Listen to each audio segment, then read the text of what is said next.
Време за освобождение. Докато мъдрият човек Хари служи с молитва и пророчества в молитвената линия, млада жена бяга към него. Ела тук, в всемогъщото име на Исус Христос. Спри да ме притесняваш. Притесняваш ме. Мразя те. Мразя те. Мразиш ме. Да, Защо? защото. Мразя те. Мразя те. Мразя те. Ти си досаден. Защо си толкова досаден? Мразя гласа ти. Толкова мощен. Мразя те. Мразя те. Какво съм ти направил, че ме мразиш? Мразя те. Мразя те. Кой си ти? Ела тук. Къде отиваш? Къде отиваш? Не ме докосвай. Ела тук. Каза, че ме мразиш. Да, мразя те. Защо? Не знам. Твоят глас. Стоях там и ми досаждаше. Досажда ми. Просто ме притеснява. Точно тук. Какво си направил в живота на тази жена? Какво си й направил? Дано да можех... Какво си й направил? Говори. Да. Не. Няма да ти кажа. Ти го знаеш. Знам го, но тези хора не го да знаят. ти кажа. Ще унищожа нейното семейство.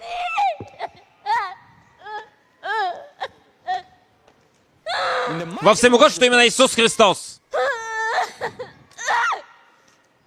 Не знам защо тя дойде.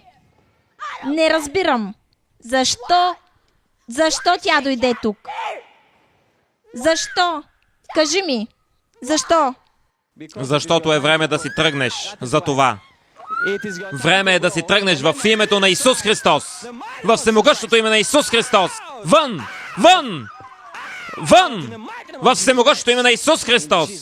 В името на Исус Христос. Ти си обявена за свободна в името на Исус. Изправи се, ти си свободна. Ела, сестра, ела. Как си? Ела тук. Добре Ти съм. си добре. Да. Каза, че ме мразиш. Не знам. Имам на предвид. Седях там и когато каза Исус Христос, беше толкова досадно. Каза, че ме мразиш. Не те мразя, уважавам те, обичам те, защото ти си Божий човек. Но ти каза тук, че ме мразиш, че не трябва да говоря, че гласа ми ти досажда, че не трябва да казвам нищо, че трябва да млъкна. Не беше ли ти, която каза това? Не бях Не аз. беше ли ти? Не бях аз. Исус Христос те освободи днес. Този дух, който беше в теб, е премахнат. Вече можеш да се радваш в Господ. Не се притеснявай. Сега, след като си освободена, и твоето семейство е освободено. Да. Благодаря ти, Боже! Време за свидетелство. Аз съм от Мозес Лейкс, САЩ, Вашингтон, и се казвам Йодит Кетама. Когато седях, мъдрият човек Хари започна да освобождава хора и много се ядосах. Започнах да треперя и сърцето ми биеше много бързо. Не можех да го контролирам. Преди да разбера, бях там пред него и започнах да казвам различни неща, за които не си спомням. Как знаехте, че има нечист дух във вас? Знаех, защото имах много странни сънища. Виждах куп животни, като кучета и котки, които се опитваха да ме нападнат и аз бягах от тях. Виждате кучета и котки да ви нападат в сънищата ви? Да, истина е.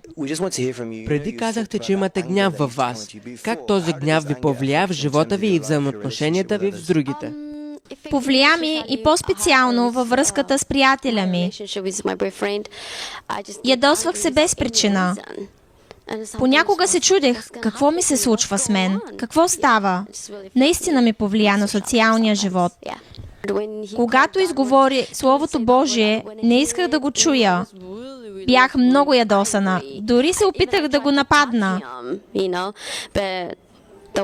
Но мъдрият човек Хари имаше Божията сила. Мразя те.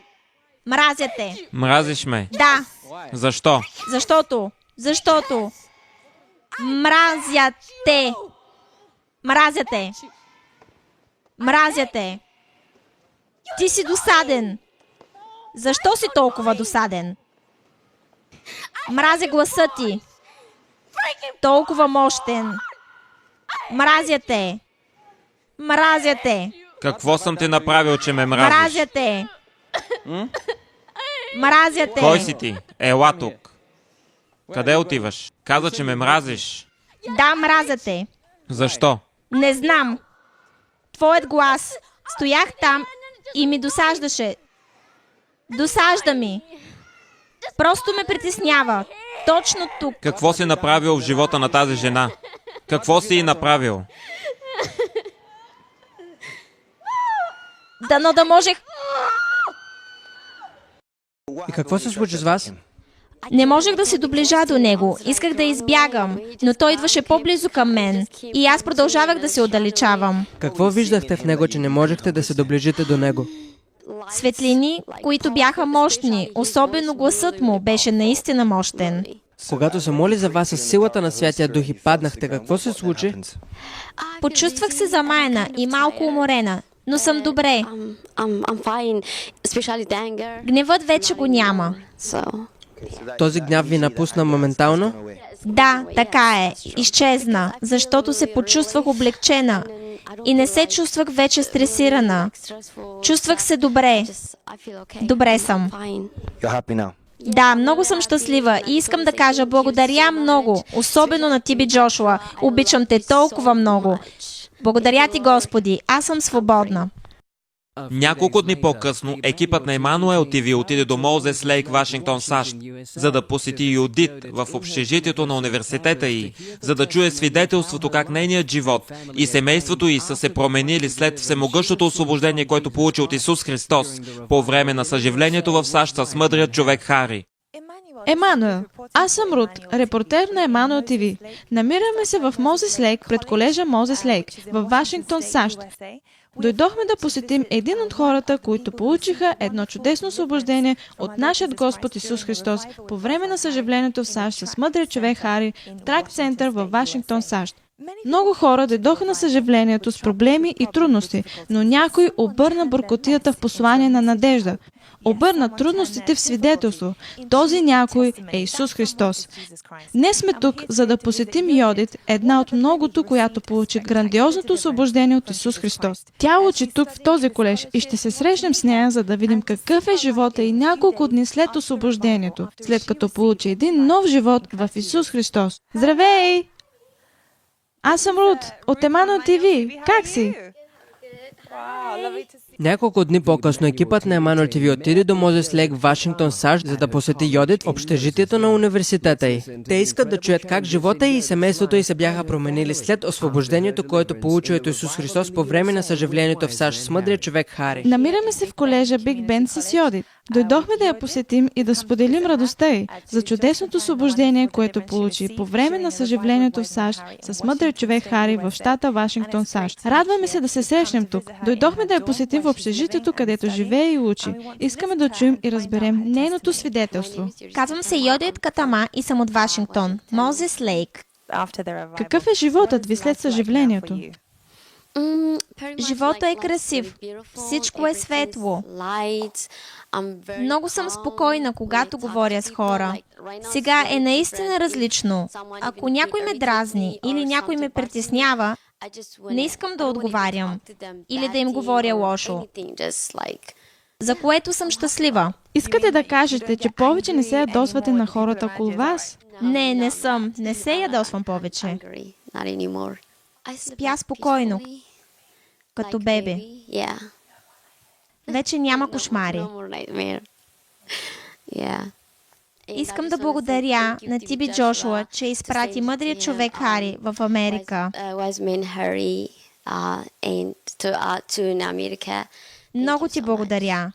Това е братовчет ми, преминал е през много неща. Взимаше много наркотици и живееше на улицата, но благодарение на Бог, той се промени. Бог промени неговият живот след моето освобождение. Освобождението на Йодит докосна семейството й. Нека чуем братовчети, който свидетелства за промяната в живота му. Казвам се Аврам и съм от Етиопия, но живея във Вашингтон. Откакто дойдох в САЩ, взимах много наркотици и живеех на улицата. Искам да кажа, благодаря ти, Исусе, за това съживление с мъдрия човек Хари, който освободи сестра ми, включително и мен. Сестра ми е свободна. Благодаря ти, мъдър човек Хари, че дойде в Америка. Благодаря на Бог, че освободи сестра ми. Аз също съм свободен. И вече не взимам наркотици. Аз съм много благодарен.